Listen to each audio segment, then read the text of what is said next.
주님의 이름으로 기도드립니다. 아멘. 자유하십니까? 지난 주일날 자유하라 말씀을 나눴는데 자유하십니까? 할렐루야.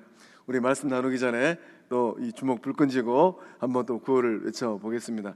일심, 예수, 성령, 은혜, 꿈꾸는. 일주일 사이에 목소리가 많이 작아지신 것 같아요. 뭔 일이 있었습니까? 다시 한번 외쳐보겠습니다. 일심, 예수, 성령, 꿈꾸는 은혜.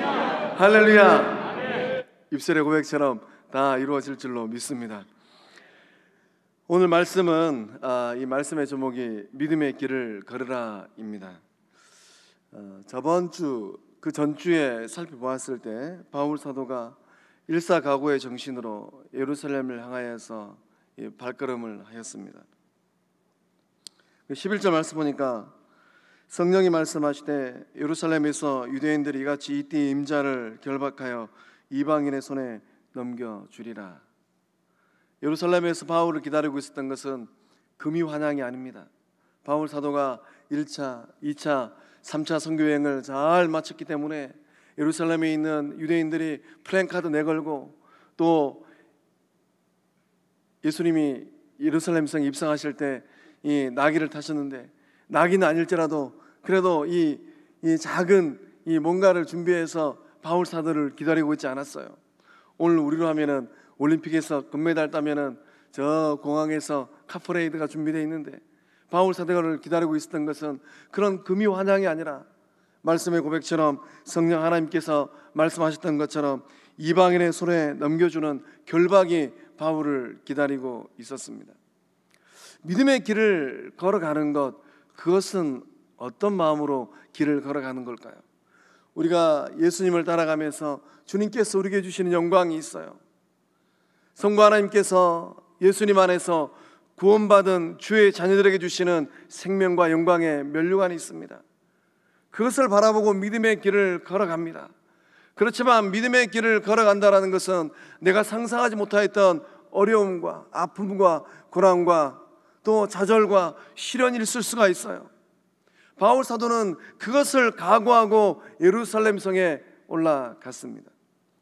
우리가 이 매일 일상의 삶을 살면서 새벽 기도의 자리에서 또 3일 밤 수요 기도회로 또 이 금요 기도회로 또 7일 주일이 되면 주일 예배의 자리로 힘찬 발걸음하면서 주의 전을 올라옵니다.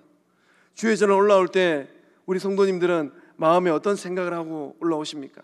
예수님을 믿었기 때문에 내 인생과 내 삶이 꽃길이 되리라. 물론 이것은 하나님께서 성경에서 약속하신 거예요. 아브라함과 이삭과 야곱의 복을 믿음 안에서 우리에게 부어주실 줄로 믿습니다. 그것만 생각하는 것은 반쪽짜리 신앙입니다. 그와 더불어서 우리는 뭘 생각해야 되는가? 우리 주님께서 십자가를 짊어지시고 골고다의 길을 올라가셨어요. 구원받은 주의 백성들은 그 마음의 빗장을 견고하게 하고 예수님의 십자가 나도 짊어지고 주님께서 나에게 원하시는 그 삶의 자리에서 그 고난의 길을 묵묵하게 나에게 주신 그 십자가를 짊어지고 걸어가리라. 이 믿음을 가지고 나아가는 사람이 바로 구원받은 주의 백성들인 줄로 믿습니다. 오늘 이 말씀을 대면할 때 어떠한 삶의 자리에 어려움이 있다 할지라도 그건 내려놓지 아니하고 어깨에 짊어지고 주님의 영광을 위하여서 한 걸음 한 걸음 나아가는 우리 성광의 모든 모습들 다 될 줄로 믿습니다. 대학교 한 교수님이 학생들에게 질문을 했습니다. 5 빼기 3은 2, 2 더하기 2는 4, 이 뜻이 무엇일까요? 이렇게 뜻밖의 질문을 했다고 해요. 5 빼기 3은 2 더하기 2는 4. 삼척 동자가 다 알아요. 요즘 아이들은 똑똑해서 초등학교 들어가기 전에 웬만한 아이들은 산수 구구단 줄줄 외우고 갑니다. 그런 대학 교수님이 왜 학생들에게 이 뜻밖의 질문을 했을까요? 5 빼기 3은 2, 이것은 어떤 의미입니까? 오해라도 3번 생각하면 이해가 된다라는 거예요. 그 다음에 2 더하기 2는 4, 어떤 의미입니까? 이해가 모일 때 사랑이 된다라는 겁니다. 나도 이해하고 너도 이해하면 서로 사랑하는 삶이 될 줄로 믿습니다. 그래서 오해했을지라도 서로 이해하면은 이 다 사랑하는 관계가 될 줄로 믿습니다. 옆에 있는 분 보고 이렇게 인사만 하겠습니다. 오이 사세요. 왜 안 하세요? 다시 한번 인사하겠습니다. 오이 사세요. 어떤 이 삶의 자리에서 오해했을지라도 서로 이해하면은 사랑하는 관계 다 될 줄로 믿습니다. 그래서 우리 서시장 가가지고 이 야채 가게 가가지고 요즘에 참 날 더운데 이 싱싱한 또 큰 오이 사가지고 껍질 벗겨가지고 채 송송송 썰어가지고 오이 무침 또 오이 화채하면은 얼마나 시원한지 몰라요. 우리 성광의 영적 권속들은 오이를 주의 전에 올 때마다 사가지고 어떤 신앙의 자리, 삶의 자리에 있다 할지라도 그 답답한 속을 뻥 하고 이 뚫고 사는 복된 삶들 다 될 줄로 믿습니다. 그래서 가정에서도 일터에서도 교회에서도 좀 마음이 답답하고 뭔가 오해됐다 싶으면은 말하지 말고 저 서시장 가가지고 오이를 한 다발 사가지고 혹여라도 나를 오해하고 있는 사람이 있으면은 그냥 주고 가십시오. 오늘 이 밤에 나오신 분들은 이제 다 이해할 거예요. 왜 아무개 권사님이 오이를 사다가 나를 주고 갈까? 그래서 오이를 가지고 이제 반찬하다 보면은 아, 내가 지금 아무개 권사님, 아무개 집사님, 아무개 장모님 오해한 게 있구나. 저도 이제 목회하면서 누군가가 저를 오해하면은 서시장 가가지고 오이를 사다가 한 바구니 갖다 드리려고 생각하고 있습니다. 그래서 오이를 가지고 맛있는 반찬에서 먹을 때 오해됐던 모든 것들이 다 이해되어서 예수 사랑, 생명 공동체 다 이룰 줄로 믿습니다. 바울이 본문의 이 말씀 가운데 처해 있는 상황이 어떤 상황일까요? 우리 19절 말씀 함께 읽어보겠습니다. 19절 읽어봅니다. 시작. 바울이 무난하고 하나님이 자기의 사역으로 말미암아 이방 가운데서 하신 일을 낱낱이 말하니. 아멘. 바울이 예루살렘에 이르렀습니다. 그래서 형제들이 바울과 그 일행을 이 기쁜 마음으로 영접했어요. 그리고 이제 바울 사도가 이 야고보, 이 주의 동생 야고보입니다. 야고보는 예수님께서 십자가에 달려 돌아가시고 부활 승천 후에 예루살렘의 기둥 같은 영적 거장이 되었어요. 그래서 야고보와 또 장로들을 만나고 나서 문안 인사를 하였습니다. 그리고 바울 사도가 첫 서두로 고백하는데 뭐라고 얘기하는가? 하나님이 자기의 사역으로 말미암아 이방 가운데서 하신 일을 낱낱이 말하였다라고 성경을 기록하고 있습니다. 이방 땅에서 지난 20년 동안 3차 선교행을 다녔습니다. 누가 한 일입니까? 바울이 손발이 닳도록 이곳저곳 다니면서 주의 복음 전도 사역을 하였습니다. 근데 바울은 뭐라고 고백을 합니까? 얼마든지 내가 이런저런 일을 했습니다 하고 자신을 자랑할 수 있습니다. 그러나 바울은 그렇게 하지 않아요. 바울은 뭐라고 고백합니까? 하나님이 자기 사역으로 말미암아 이방 가운데 하신 일이라고 고백하고 있는 거예요. 그러니까 바울 사도가 19절의 말씀을 통하여서 뭐라고 고백하고 있는가? 나는 하나님의 종으로 지난 20년 동안 이곳저곳 다니면서 복음 전하고 성도들 섬기고 교회를 세웠습니다. 손발 닳도록 있는 돈 없는 돈 다 끌어다가 하나님의 나라를 세웠습니다. 나는 하나님의 청직이었습니다. 하나님께서 나에게 맡겨주신 것 탐하지 아니하고 주의 백성들에게 다 갖다주고 나눠주는 삶을 살았습니다. 나는 하나님의 심부름꾼이었습니다. 하나님께서 말씀하시면은 어려운 곳이라 할지라도 힘든 곳이라 할지라도 하나님께서 가라 그러면은 가는 심부름꾼이었습니다. 요 근래 제가 우리 성도님들을 섬기면서 참 우리 마음씨가 아주 태평양처럼 넓은 우리 권사님들이 쌈짓돈 이리저리 해가지고 목사님 이것 좀 흘려보내주세요. 제가 요즘에 참 제 자신을 바라보면서 성광교를 섬기면서 내가 심부름꾼 제대로 하고 있구나. 앞에서 있는 제 목사는 성장기 때 제일 잘했던 게 무엇인가? 심부름 제일 잘했어요. 연세 많으신 아버지께서 학창시절 때 막둥아 이리 좀 와봐라 가가지고 이것은 저희 아버지 형제가 굉장히 많으시거든요. 이거는 큰아버지, 이것은 밑에 동생 작은아버지, 제일 끝에 있는 11번째 작은아버지까지. 그럼 한 바퀴 돌고 오면은 거의 한 30분 지나가요. 오늘 이 자리에 나오신 우리 성광의 모든 권속들도 인생길 걸어가면서 하나님의 종이 되어지고 하나님의 청지기가 되어지고 하나님의 심부름꾼 될 줄로 믿습니다. 옆에 있는 분 보고 다시 한번 인사할 때 심부름 잘하고 있습니까?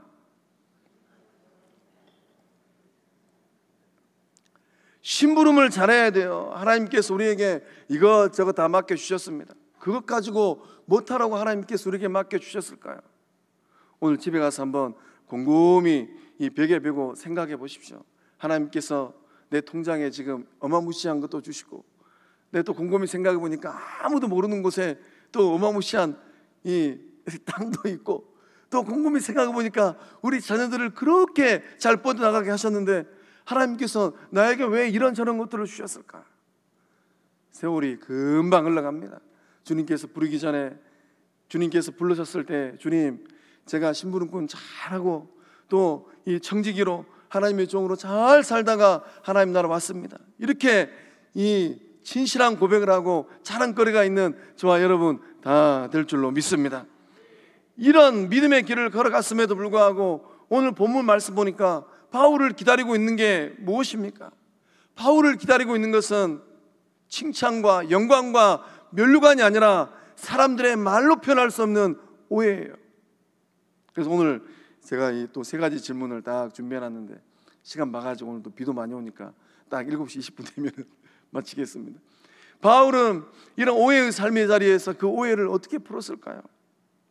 그래서 이제 첫 번째 오해가 21절 말씀 가운데 기록되어 있어요.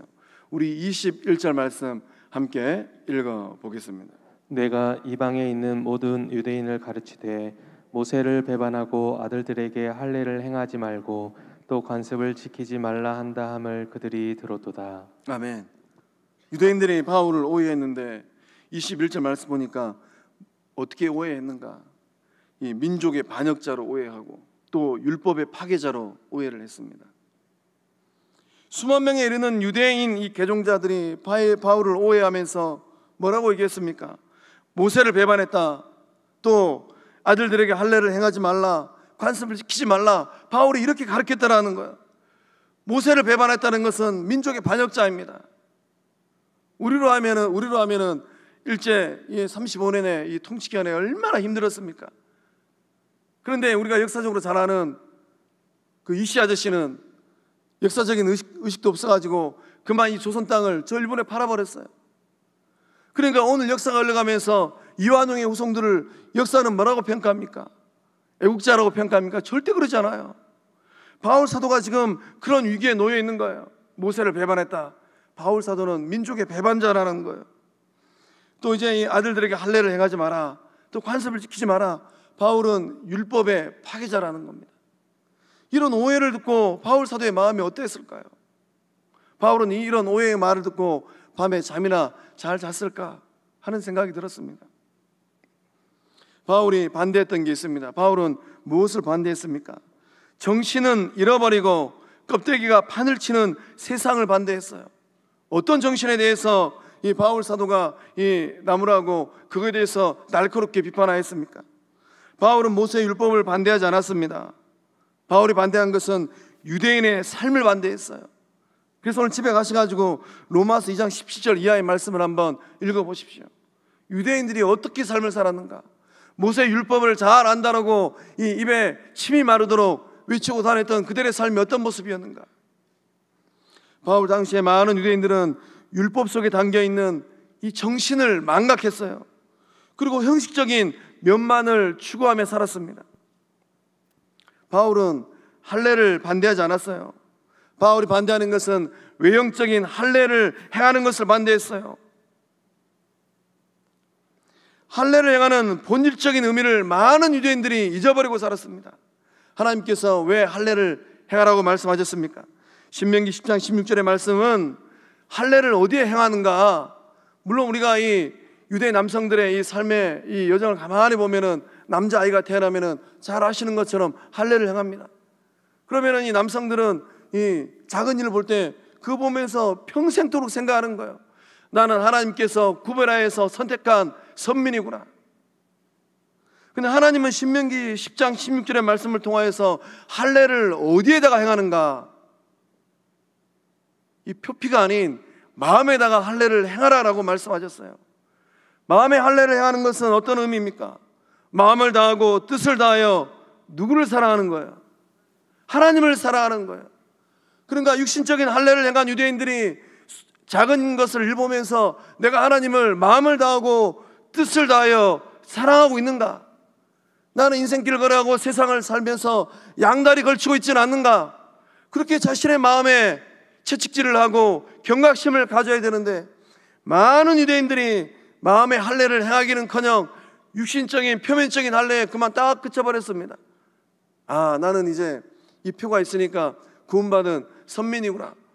그렇게 해놓고 삶은 엉뚱하게 사는 거예요.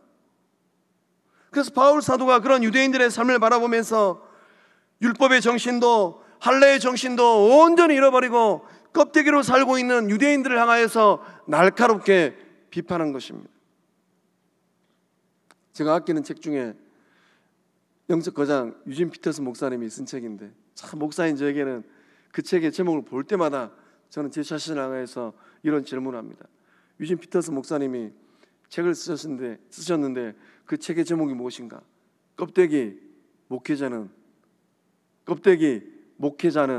오라 가라. 1번 껍데기 목회자는 오라, 2번 껍데기 목회자는 가라. 잘 아시네요. 이제 최 목사하고 이렇게 제가 질문 던지면은, 아, 최 목사의 질문에는 항상 정답이 뒤에 있구나. 유진 피터스 목사님이 책을 쓰셨는데 껍데기 목회자는 가라라는 거예요. 한국 교회가 왜 이렇게 어지러워져 버렸습니까? 저는 9시 뉴스를 볼 때마다 참 실명을 거론하기는 참 그렇고, 그분에 관한 뉴스를 보고 또 인터넷으로 읽을 때마다 참 마음이 아파요. 교회는 정치적인 집단, 이기적인 집단이 아닌데 왜 그분은 매스컴상에서 교회를 동원하여서 저는 정치적인 이 노선을 걷고 있을까? 주님 오시는 그날까지 성광의 이 거룩한 강단에는 껍데기 목회자가 아니라 주님께서 기뻐하시는 주의 종들이 지켜내는 거룩한 주의 전 될 줄로 믿습니다. 그래서 바울 사도는 이런 이제 율법의 정신, 할례의 정신을 잃어버린 그들을 향하여서 날카롭게 책망하고 비판하였던 겁니다. 예수님의 눈에도 그 당시 유대인들이 어떻게 보였습니까? 외식하는 바리새인으로 보였어요. 겉은 아주 경건하게 옷자락을 늘 해서 또 이 예루살렘을 왔다리 갔다리 합니다. 그러나 그 속은 어떻습니까? 그 속은 썩어 문드러져서 더러운 이익을 탐하고 또 자신들도 감당하지 못할 뿐만 아니라 유대 백성들도 감당하지 못할 많은 이 율법들을 만들어가지고 오도 가도 못하게 만들어버렸던 바리새인들, 서기관들, 우리 주님 눈에는 그들이 외식하는 사람들처럼 보였던 거예요. 오늘 이 자리에 나오신 우리 성광의 모든 권석들은 주님 눈에 외식하는 그런 사람으로 보이는 것이 아니라 본질을 붙들고 믿음의 길을 잘 걸어가는 참된 예수 그리스도의 제자들로 보이고 있는 줄로 믿습니다. 그래서 야고보와 이 장로들이 이 바울을 향한 이 오해를 풀기 위하여서 바울에게 해법을 제시합니다. 그 말씀이 22절에서 24절의 말씀 가운데 기록되어 있어요. 우리 함께 읽어보겠습니다. 그러면 어찌할꼬 그들이 필연 그대가 온 것을 들으리니 우리가 말하는 이대로 하라. 서원한 네 사람이 우리에게 있으니 그들을 데리고 함께 결례를 행하고 그들을 위하여 비용을 내어 머리를 깎게 하라. 그러면 모든 사람이 그대에게 대하여 들은 것이 사실이 아니고 그대도 율법을 지켜 행하는 줄로 알 것이라. 아멘. 그래서 야고보 이 사도와 또 이제 장로님들이 바울에게 제시한 해법이 무엇인가 하면은 이 서원한 네 사람과 함께 결례를 행하는 겁니다. 또 이제 비용을 지불하고 머리를 깎게 하라라고 바울에게 제안을 했습니다. 그곳에는 이 나시린의 서원을 한 네 사람이 있었다고 합니다. 그래서 이제 이 네 사람이 나시린의 결례를 행하는 거예요. 보통 나시린 서원을 하면은 이 7일 정도의 이 결례 기간을 갖게 됩니다. 결례 기간 동안에는 잘 아시는 것처럼 포도주를 금하고 독주를 금하고 삭도를 대지 아니하고 시체를 가까이 하지 않습니다. 결례 기간이 끝나는 7일이 되면 머리를 밀어야 돼요. 8일째는 예물을 드려야 됩니다. 근데 그 예물이 무엇인가 하면은 어린 양 한 마리, 또 어린 암양 한 마리, 순양 한 마리, 소제물하고 전제물을 예물로 드려야 됩니다. 문제는 가난한 사람일 경우에는 부자가 그 비용을 대신 지불해 줘야 돼요. 근데 야고보와 장로들의 제안은 이 네 사람의 결례 비용을 바울이 대신 지불하는 거예요.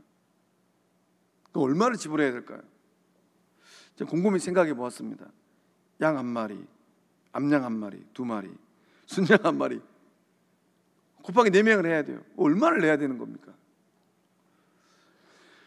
야고보와 이 장로들의 제안에 의해서 바울은 어떻게 대처했습니까? 바울은 주저하지 아니하고 전적으로 동의했습니다. 바울은 네 사람의 결례를 행하고 또 이제 결례 기간이 만기된 것을 신고했어요. 바울은 형식적인 율법주의에 대해서 반대했습니다. 반대한 바울 사도가 왜 이렇게 행동하였을까요? 또 바울은 자신의 사비를 털어가면서까지 네 사람의 결례 비용을 지불한 이유는 무엇이겠습니까? 우리 고린도전서 9장 19절에서 20절 말씀 함께 읽어보겠습니다. 내가 모든 사람에게서 자유로우나 스스로 모든 사람에게 종이 된 것은 더 많은 사람을 얻고자 함이라.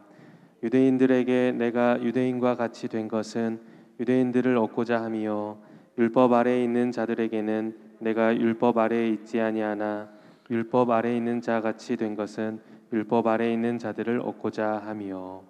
아멘. 바울 사도는 어떠한 마음으로 형식주의적인 그런 율법주의를 가장 싫어했던 바울이 자기 자신의 사비를 털면서까지 그 네 사람의 결례 비용을 지불하려고 했겠습니까? 바울 사도의 마음에는 바울은 모든 사람의 종이 된 마음이 있었어요. 왜 그런 마음을 갖고 있었습니까? 더 많은 사람을 구원하기 위함입니다. 유대인들에게는 내가 유대인과 같이 된 것은 유대인을 얻고자 함이요 율법 아래에 있는 자들에게는 내가 율법 아래에 있지 아니하나 자유민이에요. 율법에 매이지 않습니다. 그러나 율법 아래에 있는 자같이 된 것은 율법 아래에 있는 자들을 얻고자 함이니라. 바울 사도의 그 마음에 꿈틀거리고 있는 진실한 고백은 무엇입니까? 그의 삶을 10분 활용하여서 한 영혼이라도 더 건져내겠다라는 거예요. 오늘 우리 안에 그러한 동일한 고백이 있는 줄로 믿습니다. 누군가가 나를 오해해서 이런저런 말을 할 수도 있습니다. 그런 말 들으면 얼마나 속이 상합니까? 이유 없는 오해를 받으면 마음이 섭섭해요. 또 마음이 괴롭습니다. 그럼에도 불구하고 바울은 그 마음의 문을 열었습니다. 야고보와 장로들이 제시한 그 대안을 받아들였어요. 왜 그렇게 했습니까? 속은 상하지만은 율법 아래에 있는 유대인들을 내가 이렇게 해서라도 한 명이라도 건져낼 수 있다면 저는 기꺼이 하겠습니다. 그 마음이 바울 사도의 마음이었습니다. 우리 또한 믿음의 길을 걸어가고 인생길을 걸어가면서 이런저런 오해받을 때 있습니다. 오해받으면 마음이 평한 사람 아무도 없어요. 혹 우리 가운데 목사님 저는 아무리 오해를 받아도 마음이 너무 태평양처럼 넓어가지고 늘 입술이 그냥 흥얼흥얼합니다. 그런 분 계시면 손 한번 들어보십시오. 제가 내일 회사 드리겠습니다. 아무도 없어요. 오해받으면 마음이 너무 괴로워요. 저도 참 이 목회길을 걸어가면서 이런저런 오해들 많이 받아봤습니다. 근데 그때마다 우리가 누구를 바라봐야 되는가? 마음 괴로울 때 예수님 바라보는 저와 여러분 다 될 줄로 믿습니다. 그래서 우리 이 시간 괴로울 때 주님의 얼굴을 보라 1절만 한번 찬양해 보겠습니다.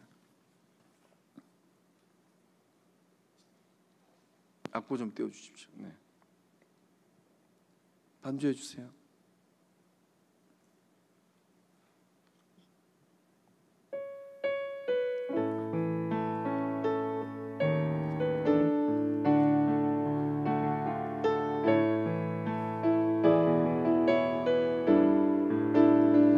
괴로울 때 주님의 얼굴 보라 평화의 주님 바라보아라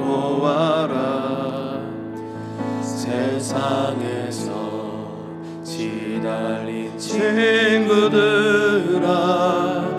위로의 주님 바라보아라. 괴로울 때 주님의 얼굴 보라.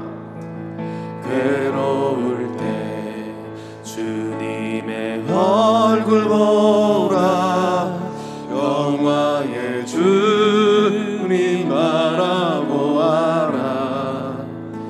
세상에서 지랄린 친구들아, 위로의 주님 바라보아라. 눈을 들어 주를 보라. 내 모든 염려 주께 맡겨라. 슬플 때에 주님의 얼굴 보라. 사랑의 주님 안식 주리. 눈을 들어 주를 보라. 눈을 들어 주를 보라. 내 모든 오해, 내 모든 오해 주께 맡겨라. 슬플 때에 주님의 얼굴 보라. 사랑의 주님 안식. 우리 가슴에 손 얹고 목소리만 괴로울 때 주님의 얼굴 보라. 평화의 주님 바라보아라.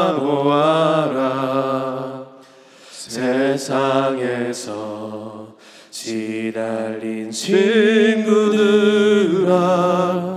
위로의 주님 바라보아라. 눈을 들어 눈을 들어 주를 보라. 내 모든 염려 주께 맡겨라. 슬플 때에 주님의 얼굴 보라. 사랑의 주님 안식 주리라. 사랑하는 성광의 성도 여러분, 오해의 거친 바다를 돈 괴로운 인생길을 걸어가고 있는 분이 있습니까? 이 마음 괴로울 때 사람을 보지 말고 십자가에 달리신 예수님 바라볼 때 그 주님께서 이 고통의 마음 가운데 평강과 위로를 더하여 주실 줄로 믿습니다. 바울 사도는 열린 사람이었어요. 바울은 다친 마음이 아니었습니다. 바울은 어떻게 해서 그런 열린 마음을 갖고 있었을까요? 괴롭고 힘듭니다. 자기를 향하여서 오해하는 유대인들을 생각하면 억장이 무너져요. 그러나 바울은 주님이 생각했기 때문에 예수님 바라보면서 오해의 그 고통 마음을 열린 마음으로 바라보고 또 장로들이 제시한 그 대안에 순적하게 대응한 줄로 믿습니다. 사랑하는 성광의 성도 여러분, 어떤 오해의 자리에 있달지라도 사람 바라보면은 더 실족하고 실망합니다. 했던 말, 들렸던 말들 마음 가운데 두고 되뇌이고 또 되뇌이면은 정신이 사납고 영혼이 병들어요. 십자가 앞에 다 내려놓고 예수님 바라볼 때 하늘 평안으로 채워지는 복된 삶들 다 될 줄로 믿습니다. 오해의 문을 여는 방법은 십자가 바라보고 다 맡기고 마음을 열 때 생명 되신 예수님께서 그 오해를 잠재워 주실 줄로 믿습니다. 이 유대인들의 두 번째 오해가 28절 말씀에 기록되어 있어요. 우리 함께 읽어보겠습니다. 외치되 이스라엘 사람들아 도우라. 이 사람은 각처에서 우리 백성과 율법과 이곳을 위향하여 모든 사람을 가르치는 그 자인데 또 헬라인을 데리고 성전에 들어가서 이 거룩한 곳을 더럽혔다 하니. 바울 사도가 두 번째 오해를 받는데 이 두 번째 오해는 무엇이었는가? 성전 회방자라는 거예요. 7일이 거의 이 차갈 무렵에 아시아에서 온 유대인들입니다. 첫 번째 오해는 예루살렘 성에 살고 있었던 유대인들이에요. 두 번째 오해는 아시아에서 온 유대인들입니다. 이 아시아에서 온 유대인들은 바울이 1차, 2차, 3차 선교행할 때 따라다니면서 바울을 반대하고 바울을 박해하고 바울을 핍박했던 사람들이에요. 그래서 이들이 바울을 두고 또 오해의 말을 하는데 어떤 오해를 하였는가? 할례 받지 못한 에베소 사람 이 드로피모를 성전에 데리고 들어가서 성전을 더럽혔다라고 오해했습니다. 그 말을 주저하지 않냐고 내뱉었어요. 바울에게 성전 모독의 누명을 씌워버렸습니다. 그러니까 프레임을 짜가지고 바울을 이러지도 저러지도 못하는 그런 상황 가운데 밀어버렸던 거예요. 당시 예루살렘 이 성전 내부에는 이 이스라엘의 뜰과 이방인의 뜰로 나눠졌다고 합니다. 그래서 이스라엘의 뜰과 이방인의 뜰로 딱 나눠져 있는데 중간에 벽이 딱 하나 있었다고 합니다. 그 이 벽을 적대의 벽이라고 사람들은 칭했어요. 이 적대의 벽에는 이런 문구가 써 있다고 합니다. 누구든지 이 벽을 넘어가는 자, 이방인이에요. 이방인이 이 벽을 넘어가지고 이스라엘의 뜰로 건너갈 때 넘어가는 자는 죽임을 당하리라. 이거는 당시의 규정이었다고 합니다. 이방인은 이스라엘의 뜰에 들어갈 수가 없었어요. 만약에 어기면은 그날로 인생 끝나는 겁니다. 로마 군인들도 그 사항만큼은 금기시했다고 합니다.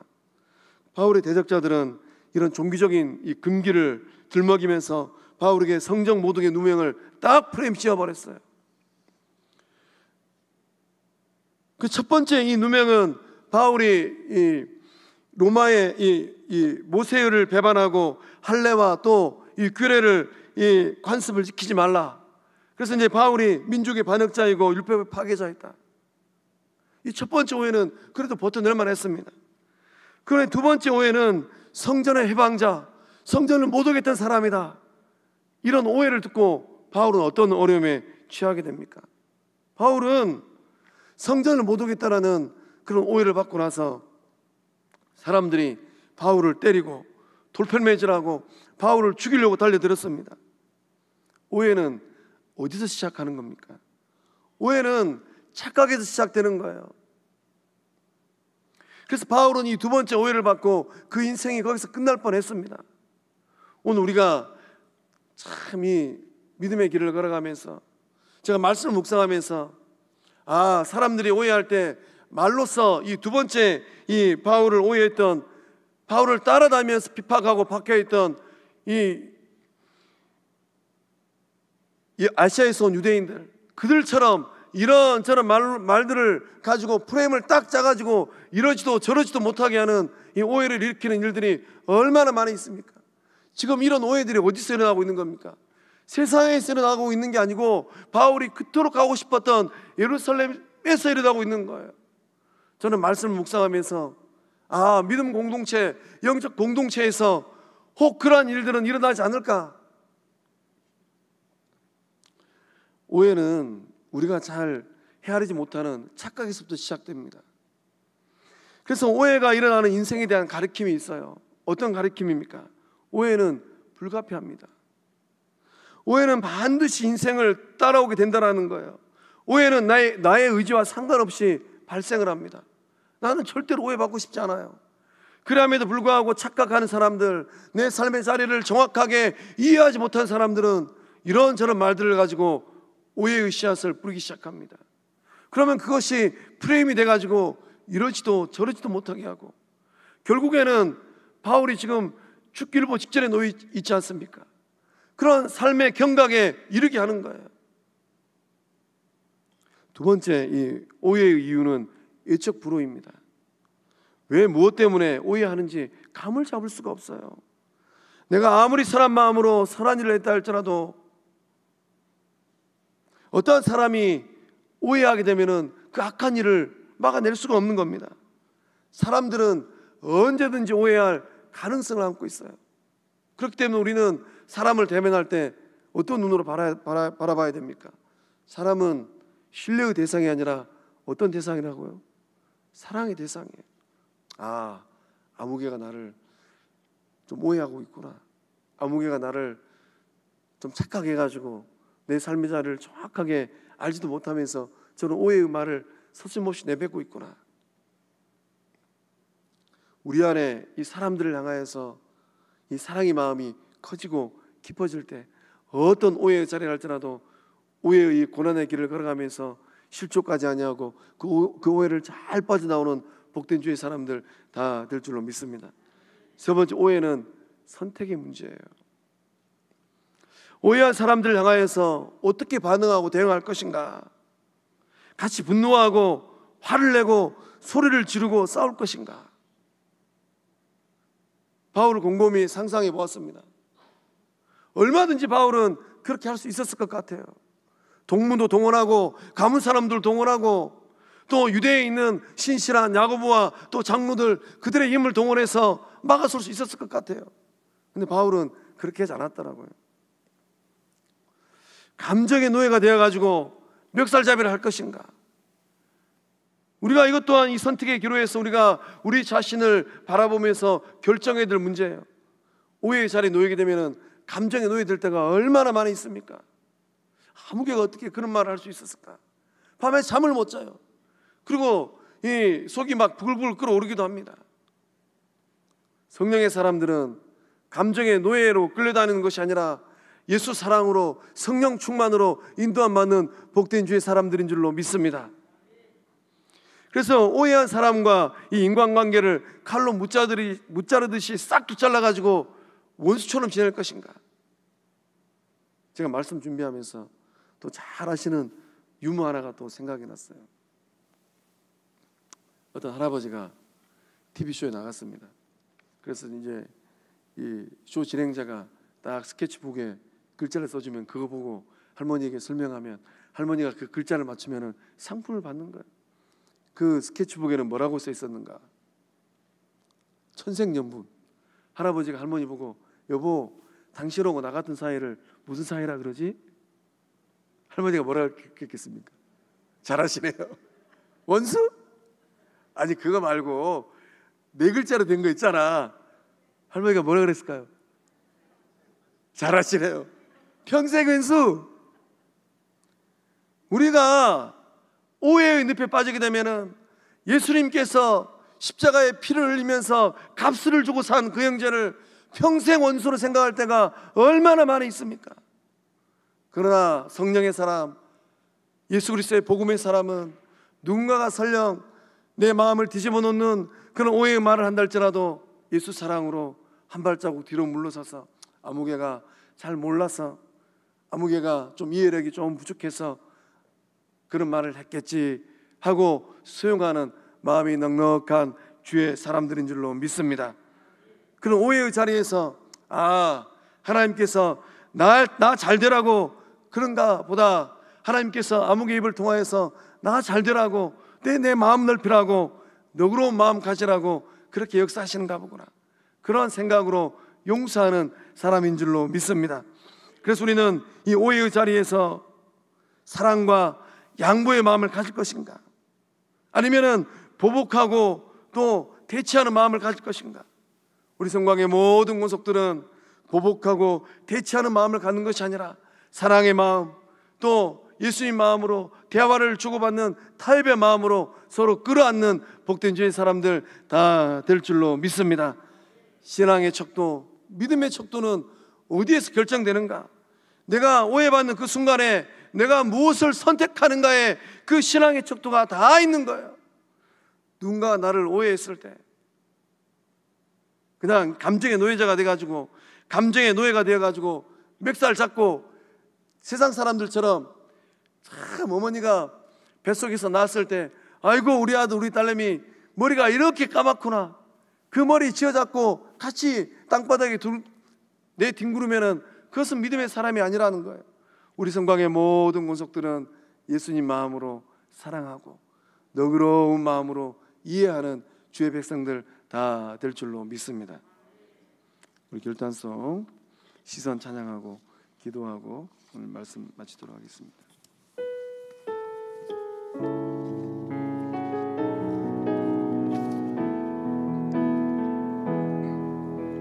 내게로부터 눈을 들어 주를 보기 시작할 때 주의 일을 보겠네. 내 작은 마음 돌이키서 하늘의 꿈 크게 할래. 주님을 볼 때 모든 시선을 주님께 드리고 살아계신 하나님을 느낄 때 내 삶은 주의 역사가 되고 하나님이 일하기 시작하네. 성령이 나를 변화시켜 모든 두려움 사라질 때 주의 일을 보겠네. 황폐한 땅 한가운데서 주님만 알게 되리. 주님을 볼 때 모든 시선을 주님께 드리고 전능하신 하나님을 느낄 때 세상은 주의 나라가 되고 하나님이 일하기 시작하네. 모든 시선을 주님께 드리고 살아계신 하나님을 느낄 때 내 삶은 주의 역사가 되고 하나님이 일하기 시작하네. 모든 시선을 주님께 드리고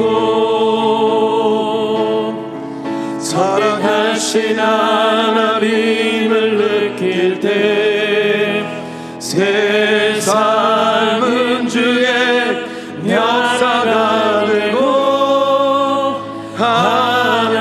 하나님이 일하기 시작하네. 다시 한번 모든 시선을 주님께 드리고 모든 시선을 주님께 드리고 사랑하신 하나님을 느낄 때 내 삶은 주의 역사가 되고 하나님이 일하기 시작하네. 우리 지금 한 마음으로 기도하기를 원합니다. 하나님, 이 시간 이후로부터는 나에게 눈을 두는 것이 아니라 주님만 바라보는 믿음의 삶, 의의 삶 되겠습니다. 때로는 오해가 일어나고 때로는 불편한 일들이 일어난다 할지라도 열린 마음 가지고 예수 십자가의 사랑 마음 가지고 영혼들을 바라보고 또 사람들을 용서하며 나아가는 나의 삶이 되기를 원합니다. 주님, 그때 그 일만 생각하면 지금도 억장이 무너지고 그때 그이가 했던 말들이 지금도 내 뇌에서 사라지지 않습니다. 성령님 역사해 주셔서 이 마음이 치유함 받게 하여 주시고 주님께서 십자가의 보혈로 내 문드러진 마음, 상처받은 마음을 문질러 주심으로 말미암아 이 마음이 회복되게 하여 주시옵소서. 가족을 용서하고 한 형제를 용서하고 세상에서 내 마음에 상처 준 그 영혼들을 용서하는 나의 복된 삶 되게 하여 주시옵소서. 이제부터는 내 삶이 주님의 역사가 되기를 원합니다. 나의 모든 시선을 주님께 드리기를 원합니다. 살아계신 하나님, 나에게 역사해 주시고 내 삶 속에서 하나님의 살아계심을 경험하는 복된 삶 되게 하여 주시옵소서. 우리 주의 삶 청하고 우리 개개인의 삶을 바라보면서 기도하며 나아갑니다. 주여, 주여, 주여. 아버지, 아버지, 아버지,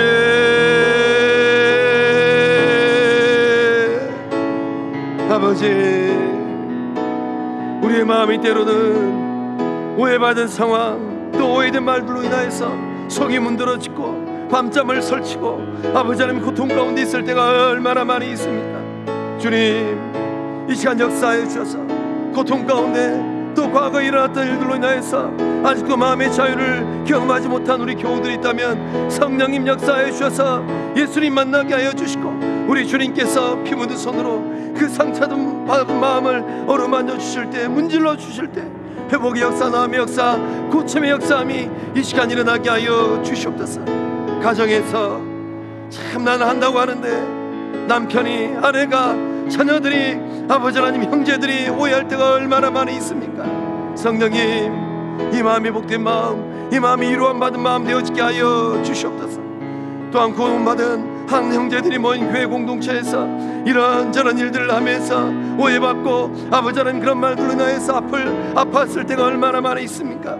성령님 역사해 주셔서 우리 성광의 모든 권속들이 아버지 하나님 이 시간 이후로부터는 오해된 상황, 오해받은 그 말들로 인한 상처들로부터 자유하게 하여 주시옵소서. 열린 마음 되어지게 하여 주시고, 예수님 마음 되어지게 하여 주시고, 성령의 마음 되게 하여 주시옵소서.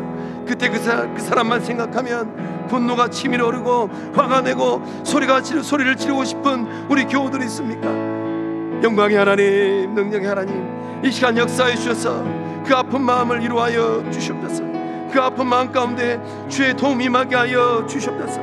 또한 아버지 하나님, 이 일어났던 일들로 인하여서 감정의 노예가 되어서 이리저리 끌려다니는 우리 교우들, 성도들이 있습니까? 성령님 이 밤에 역사하여 주셔서 예수 이름을 명할 때 아버지 하나님 우리의 마음을 어지럽히는 더러운 사단 마귀들은 떠나가게 하여 주시옵소서.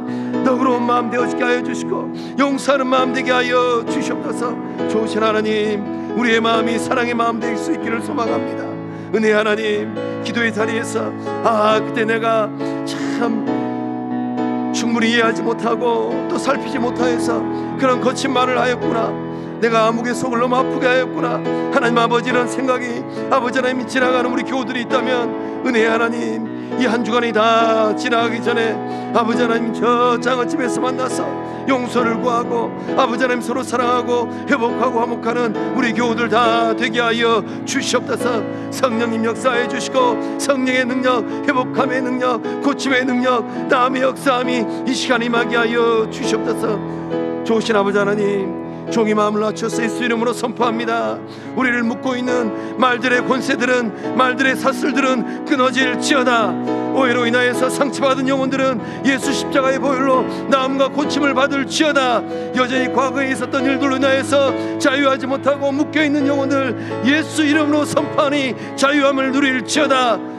영광의 하나님, 넉넉한 마음 주셔서 예수 십자가의 사랑으로 형제를, 자매를 용서하는 우리 모두 다 되게 하여 주시옵소서. 주님 역사해 주셔서 우리 성광영적 공동체가 사랑 공동체 되어지게 하여 주시고, 하나님 마음, 복된 마음을 가진 거룩한 주의 백성들, 거룩한 예수 그리스도의 사람들 다 되게 하여 주시옵소서. 성령님 역사하여 주시옵소서. 또한 이 시간 우리 교회 공동체를 바라보면서 기도할 때 좋으신 하나님, 우리 성광 공동체가 이제는 영적 눈을 활짝 뜨고 우리 교회의 반석 되시는 예수님만을 바라보는 영적 공동체 되게 하여 주시옵소서. 그리함으로 말미암아, 성령께서 역사함으로 말미암아 우리 성광의 모든 권속들이 변화를 받아서 주의 일을 잘 감당하는 복된 사람들 다 되게 하여 주시옵소서. 세상 살아가면서 이런저런 어려움 가운데 놓여있는 교우들, 성도들 성령님 역사해 주셔서 예수님 마음 알게 하여 주시고, 성령의 도움으로 말미암아 삶이 변화되어지고 삶이 회복되어지는 거룩한 삶들, 영적 성광 공동체 되게 하여 주시옵소서. 그리함으로 말미암아 우리 교회 공동체를 통하여서 하나님의 역사가 새롭게 시작되어지게 하여 주시고, 예수님께서 금토록 꿈꾸셨던 하나님의 나라가 왕성하게 세워져가는 복된 성광 공동체, 영적 공동체 되게 하여 주시옵소서. 우리 주의 삼청하고 우리 성광 공동체를 바라보면서 기도하며 나아갑니다. 주여, 주여, 주여. 아버지, 아버지, 아버지, 주님 나라가 이곳 가운데 임한 줄로 믿습니다. 우리 주님께서 피를 주고 사신 교회가 성광교회인 줄로 믿습니다. 우리 주님께서 그토록 소망하셨던 의와 평강과 희락의 나라가 이곳을 통하여서 세워지고 있는 줄로 믿습니다. 이 땅이 거룩한 땅 되어지게 하여 주시고 이 땅을 통하여서 우리 주의 일이 왕성하게 일어나게 하여 주시옵소서. 좋으신 아버지 하나님, 살아계신 하나님의 능력이 이 거룩한 성광영적 재단을 통하여서 일어나게 하여 주시옵소서. 고침의 역사, 나음의 역사, 회복의 역사함이 이곳을 통하여서 일어나게 하여 주시옵소서. 주의 영광, 주의 역사가 새롭게 시작되기를 원합니다. 좋으신 하나님, 우리를 통하여 일하여 주시고 우리를 통하여서 주의 나라가 확장되게 하여 주시옵소서. 좋으신 아버지 하나님, 우리 성광의 모든 권속들이 아버지 하나님 그 영적 시선을 십자가를 향하여서 크게 뜨게 하여 주시옵소서. 사마의 권세를 깨뜨리시고 부활하신 우리 주님만을 바라보는 거룩한 눈, 복된 눈 되게 하여 주시옵소서. 전능하신 하나님 말씀 앞에 순종하게 하여 주시고 예수님의 청지기로서 복음의 사람으로서의 삶을 잘 살아내는 복된 성광 영적 공동체, 거룩한 주의 사람들 되게 하여 주시옵소서. 은혜 하나님, 은혜의 70주를 보내고 있습니다. 이 해가 참으로 복된 해 되어지게 하여 주시고 2021년도 은혜의 70주를 통하여서 회복의 역사함들이 삶과 가정과 일터 위에 관계 가운데 임하게 하여 주시옵소서. 주님께서 다시 오셨을 때 칭찬받는 성광교회 되게 하여 주시옵소서. 주님 앞에 섰을 때 부끄럽지 않는 삶이 되어지게 하여 주시고 영적 공동체 되게 하여 주시옵소서. 우리 교회 공동체를 통하여서 지역사회가 살아나게 하여 주시고 열방에 주께 돌아오게 하여 주시옵소서. 우리 다음 세대들이 잘 일어나는 거룩한 새로움의 역사함들 임하게 하여 주시옵소서. 좋으신 하나님, 주의 일을 잘 감당하는 교회 될 수 있기를 소망합니다. 예수님의 의의 도구로 쓰임받는 교회 될 수 있기를 소망합니다. 성령의 역사함이 충만하게 일어나는 거룩한 교회 되게 하여 주시옵소서. 우리 성방의 모든 권속들이 예수 이름의 권세를 아버지 하나님 10분 활용하여서 주의 이름으로 명할 때 영적 전쟁에서 승리하는 주의 사람들 거룩한 교회 되게 하여 주시옵소서. 좋으신 하나님, 역사하여 주시옵소서. 은혜 하나님 함께하여 주시옵소서.